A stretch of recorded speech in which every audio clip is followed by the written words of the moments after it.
పుష్పత full story. Pushpa 2లో చూపించింది కేవలం ప్రతాప్రెడ్డి తమ్ముళ్లను చంపి పుష్ప మరింత డేంజర్ వ్యక్తిగా మారతాడు.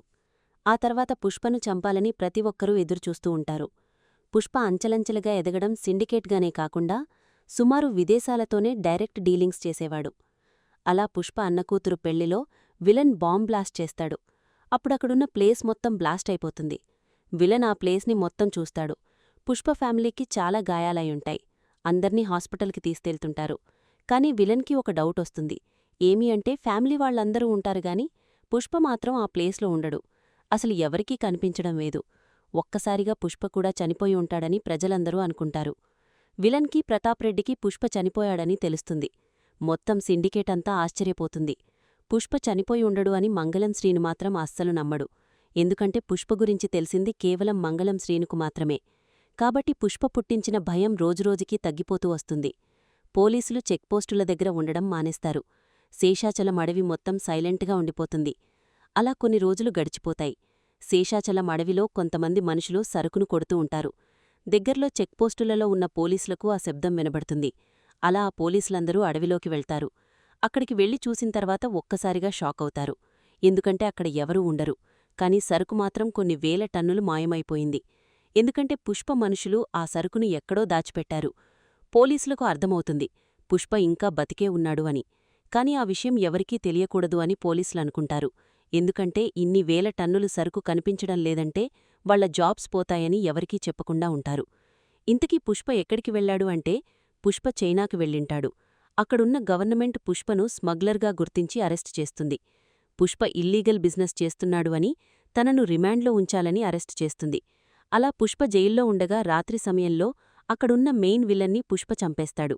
అలా పుష్ప ప్లాన్ ప్రకారం అరెస్టై జైల్లో ఉన్న విలన్ని చంపేసి ఆ తర్వాత తనకున్న పవర్స్తో అక్కడ్నుంచి తప్పించుకుంటాడు. అలా జపాన్కి వెళ్తాడు. ఇంతకీ ఎందుకోసం జైల్లో ఉన్న విలన్ని చంపేసి ఉంటాడు అంటే పుష్ప అన్నకూతురు పెళ్లిలో బాంబ్ బ్లాస్ట్ పెట్టేలా ప్లాన్ చేసింది ఈ విలనే. సరుకును దక్కించుకోవాలని సిండికేట్లోని ఒకరు ఈ విలన్కి చాలా బాగా తెలుసు. అందుకే ఈ విలన్ని చంపితే సిండికేట్లోని వ్యక్తి ఎవరు అని తెలుస్తుంది అని పుష్ప ఆ విలన్ని చంపేస్తాడు. అలా జపాన్కి వెళ్తాడు. తర్వాత అక్కడ ఉన్న ఒక పార్టీతో చాలా పెద్ద డీలింగ్ని కుదుర్చుకుంటాడు.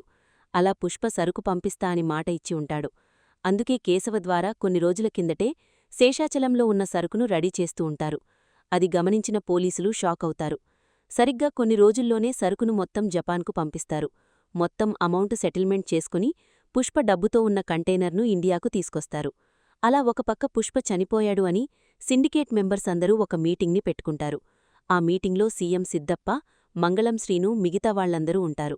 ఒక పక్క సిండికేట్గా మంగళం శ్రీను ఉండాలని అందరూ అనుకుంటారు. కాని మంగళం శ్రీను మాత్రం సిండికేట్గా ఒప్పుకోడు. ఇంకా పుష్ప చనిపోయి ఉండడు అని మంగళం శ్రీను అంటాడు. అప్పుడు ఒక్కసారిగా పుష్ప ఎంట్రీ ఇస్తాడు. అందరూ షాకవుతారు. పుష్ప అక్కడున్నవారిని చూస్తూ ఇలా అంటాడు. పుష్పతో చేసే బిజినెస్ చాలా వైల్డ్ ఫైర్గా ఉంటుంది. ఇక్కడున్న సిండికేట్ సీట్లో కేవలం ఒక్కడే కూర్చుంటాడు. ఇది పుష్పగాడి రూల్ అని అంటాడు. అలా కొన్ని రోజులు గడిచిపోతాయి. పోలీస్ డిపార్ట్మెంట్లో ఉన్నవారందరికీ ఒక విషయం తెలుస్తుంది. రాబోయే తిరుపతి ఉత్సవాల్లో 100 టన్నుల సరుకు బార్డర్ దాటుతుంది అని తెలుస్తుంది. దానికి పోలీసులందరూ తిరుపతి చుట్టూ, శేషాచలం చుట్టూ 100 మంది పోలీసులను ఉంచుతారు. అలా తిరుపతి ఉత్సవాలు మొదలవుతాయి. చాలామంది ప్రజలు విగ్రహాలను తీసుకెళ్తారు. కొంతమంది ఉత్సవాల కోసం చేయించిన రథాలను తీసుకెళ్తారు. అలా పుష్ప ప్లాన్ ప్రకారం మొత్తం సరుకును విగ్రహాల రూపంలో, రథాల రూపంలో చెక్పోస్టులను దాటించి సరుకును పంపిస్తాడు. ఇంతలోనే పోలీసులందరికీ ఒక విషయం తెలుస్తుంది. సరుకు మొత్తం బార్డర్ దాటింది అని. అలా పుష్ప ప్లాన్ ప్రకారం ప్రతి ఒక్క డీలింగ్ను ఎవరికీ తెలియకుండా చేస్తాడు. ఫ్రెండ్స్, ఈ వీడియోని ఇక్కడిదాకా చూశారంటే ఈ వీడియో మీకు నచ్చే ఉంటుంది. ఈ వీడియో మీకు నచ్చితే తప్పకుండా లైక్ చేసి ఈ ఛానల్ని సబ్స్క్రైబ్ చేసుకోండి. ఇక స్టోరీలోకి వెళ్దాం. అలా పుష్ప సరుకును బార్డర్ దాటించి పోలీసులకు వార్నింగ్ ఇస్తాడు. తిరుపతిలో ఒకవైపు ఉత్సవాలు జరుగుతాయి. మరోవైపు పుష్ప సరుకు బార్డర్ దాటిపోయింది.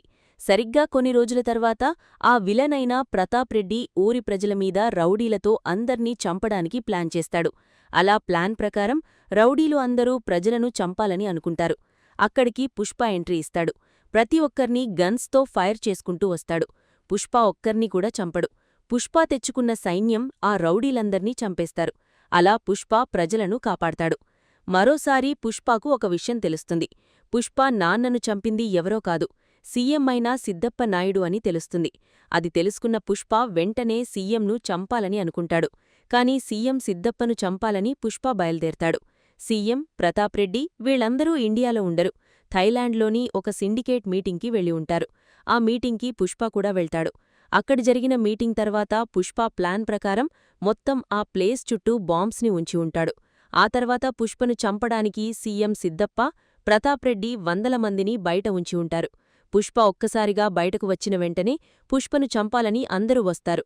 పుష్ప ప్లాన్ ప్రకారం అక్కడ బాంబ్స్ అన్నీ ఒక్కసారిగా పేలిపోతాయి. అక్కడున్న వాళ్లందరూ చనిపోతారు.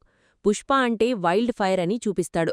అలా ఆ తర్వాత సరుకును చెన్నైకి చేర్చాలని, జపాన్కు చేర్చాలని సరుకు ఉన్న కంటైనర్లను పంపిస్తాడు. ఆ చెక్పోస్ట్ల దగ్గర ఉన్న పోలీసులందరూ ఆ సరుకును పట్టుకుంటారు. ఆ విషయం పుష్పకు తెలుస్తుంది. ఒక్కసారిగా పుష్ప అక్కడున్న పోలీసులందర్నీ చంపేసి చుట్టుపక్కల ఎన్ని చెక్పోస్టులు ఉన్నాయో అన్ని చెక్పోస్టుల దగ్గరికి వాళ్ల శివాలను పంపిస్తాడు. అలా ఒక్కసారిగా దేశమే పుష్ప అంటే భయపడుతుంది. అప్పుడు చెక్పోస్ట్లే కాదు, దేశంలోని ఎక్కడా పుష్ప సరుకును ఆపలేరు. ఒకపక్క పుష్ప ఆర్మీని తెచ్చుకుంటాడు. మొత్తం సరుకు దేశంలో ఎక్కడినుంచి వెళ్లాలి అన్నా పుష్ప తన ఆర్మీని సరుకు వెంట పంపిస్తాడు. ఆ సరుకును ఎవరు ఆపినా వారిని అక్కడికక్కడే చంపేయండి అని అంటాడు. అంతేకాకుండా పుష్ప విదేశాలలోని రాజకీయ నేతలకు ఫండ్స్ని డొనేట్ చేస్తూ వాళ్లు రాజకీయంలోకి వస్తే దేశంలోని ప్రతి పోర్ట్ను సరుకు పంపించుకోవడానికి అనుమతి తీసుకుంటాడు. అలా పుష్ప బ్రాండ్ను ప్రతి దేశంలో స్థాపిస్తాడు. ఆ తర్వాత పుష్ప వరల్డ్ వైడ్గా ఎదుగుతాడు. చాలా సరుకును, వస్తువులను ఉపయోగించే కంటైనర్లలో ఉంచేవాడు. అలా ఒకేసారి వేలాది షిప్స్ని విదేశాలకు పంపించేవాడు. చైనా, జపాన్ మరియు యూరప్ దేశాల్లోని ఫార్మా, టెక్నాలజీ వాళ్లకు ఎర్రచందనం సరుకు చాలా అవసరమవుతుంది. అలా పుష్ప రేంజ్ వరల్డ్ వైడ్గా ఉంటుంది. కానీ పుష్పను చంపాలని ఒక దేశం నుంచి ఇండియన్ గవర్నమెంట్కి నోటీసులు వస్తాయి. దాంతో పుష్పను వెంటనే మళ్లీ ఇండియన్ గవర్నమెంట్ అరెస్ట్ చేస్తుంది. అలా ఆ తర్వాత పుష్ప ఎక్కడ ఉన్నాడని ప్రజలందరూ ధర్నాలు చేస్తారు. వేరీస్ పుష్ప అంటూ ప్రజలందరూ భయంకరమైన సంఘటనలు చేస్తారు.